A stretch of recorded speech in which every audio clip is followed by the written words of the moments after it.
We want to welcome you in on this Friday. Thank you so much for starting your Friday with us here on Good Morning Cleveland.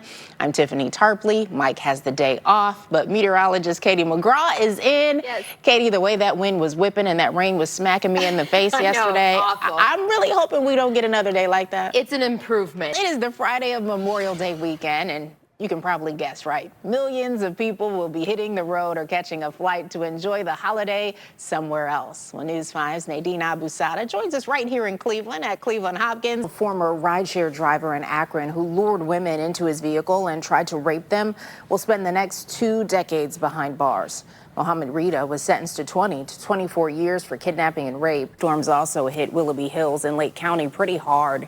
Trees fell onto roads, disrupting rush hour traffic yesterday. Check this out. A tree even landed right on top of a car while it was driving down Chardon Road. All right, so we want to show you a live look. This is a home in Avon Lake. A tree came crashing down, and as you can see, basically the front of the home has been torn off. Mike Holden has been showing us all morning long. You can actually see into this person's closet, pants hanging there. It's quite a mess. The good news is the homeowner was not home at the time, and he's going to bring us a briefing a little bit later on this morning. Elizabeth Van Mitri at University Hospitals. She saw a procession of officers, a van, also an American flag draped over what she believed was a body. So we're all trying to piece everything together. We're hearing so much from police and witnesses. I might be a good candidate to move to Alcatraz. So, certainly a lot to pick through there. Something you'll remember forever. But, I loved how you just remained silent. Thanks, Nate. We have some new temporary additions to the Good Morning Cleveland team. We got some new reporters, some new anchors here. We have Sliders, the hot dogs. Oh, I got a little kiss. Thank you. But also grateful her grub still made it to her door. I don't know. I'm the type who's like, leave it outside. I don't want to come get it from you. I'll put a towel out. Yeah. Just put the food there.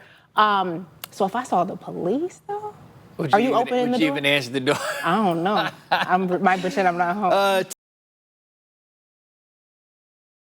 As you can see, Bernice Outler knows how to have a good time. I may be old, but I don't have to look old. This 84-year-old loves to move. Nothing's really slowing her down. But what she cherishes most is family. All of my children, even my grands, nephews and all, they all help take care of me. We expect her to live a lot longer, even though sometimes she acts like it's pending doom. I think she does it for a lot of sympathy, so she can get a lot of extra meals and time, and she milks it. She ain't going anywhere. The bond between this mother and daughter is something special. Rhonda Creighton is the youngest of 3 children, making sure Bernice has what she needs. About 3 years ago, this active mother and grandmother was diagnosed with dementia. We initially noticed short-term memory loss. Cognitively, she just kind of is a little forgetful. Saying things repetitively, forgetting things, asking us questions over and over again sometimes, or missing appointments. I, just like you, have experienced family members who've had dementia. Donna Salam is a research assistant at Cleveland-based nonprofit Benjamin Rose, working to recruit 120 Black families into a nationwide clinical trial called SHARE. The focus is on those in the early to moderate stages of dementia. Our numbers are much higher than the average American. She says African Americans are 1.5 to 2 times more likely to be diagnosed.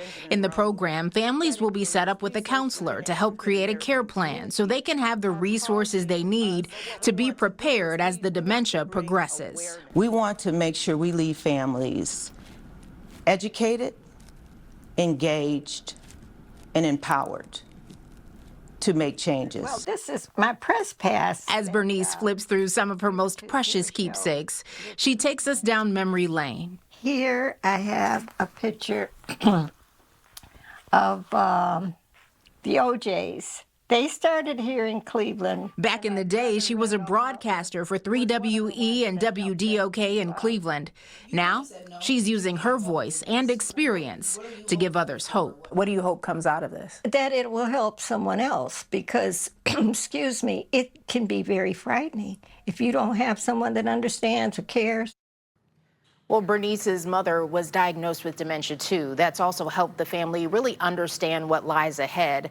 They're involved in this SHARE program, which is free and open to all families. But right now, the push is to recruit more Black families into this study.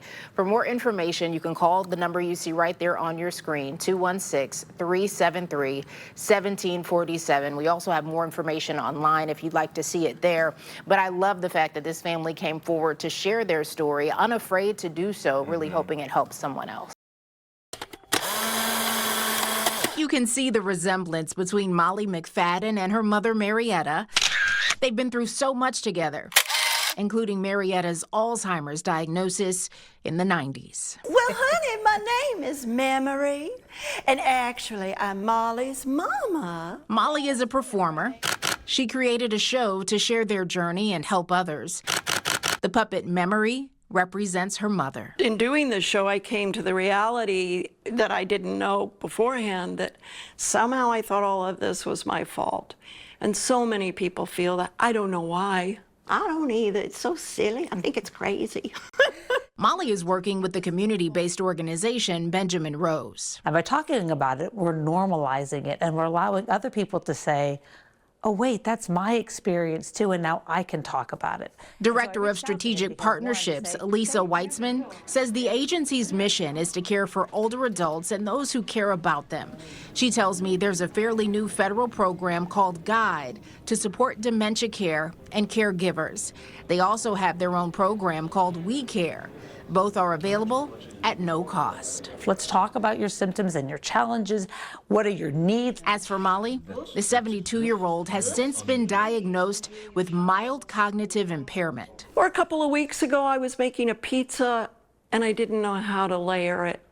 And I went, ugh, I know this. So it shows up in subtle ways. Knowing what your mother went through, and then when you got that diagnosis, was it even a surprise to you?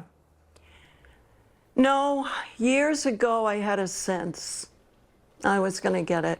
I'm very much like my mom. Everything she has or had, I got. But it hasn't kept her from performing and getting roles with what she calls monumental lines. If I didn't get the diagnosis and didn't know that it's not just old age, I would continue habits and stress. Do you feel any differently than you did years before a diagnosis? I'm healthier, much healthier.